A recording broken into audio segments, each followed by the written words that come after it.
നമസ്കാരം, VCV ന്യൂസിലേക്ക് സ്വാഗതം. ഞാൻ VC മനോജ്. ആദ്യം പ്രധാന വാർത്തകൾ നിങ്ങൾക്കായി അവതരിപ്പിക്കുന്നത് ഓരോ വസ്ത്രങ്ങൾക്കും ഒരു കഥയുണ്ട്. ആഘോഷത്തോളം വളർന്ന സ്വപ്നങ്ങളുടെ കഥ.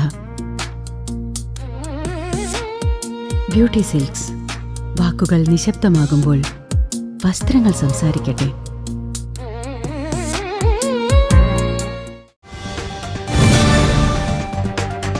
ദേശമംഗലത്ത് വീണ്ടും തെരുവുനായ ആക്രമണം.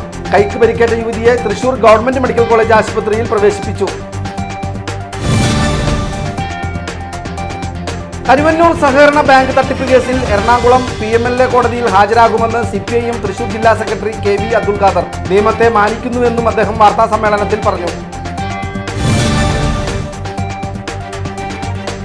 വടക്കാഞ്ചേരി നഗരസഭ CDS 1-ന്റെയും ജെൻഡർ റിസോഴ്സ് സെന്ററിന്റെയും നേതൃത്വത്തിൽ ലഹരി വിരുദ്ധ ദിനാചരണത്തിന്റെ ഭാഗമായി ആന്റി ഡ്രഗ് മാരത്തോണും ലഹരിക്കെതിരെ ഒരു ഗോൾ എന്ന പേരിൽ ഫുട്ബോൾ ഷൂട്ടൌട്ട് മത്സരവും സംഘടിപ്പിച്ചു.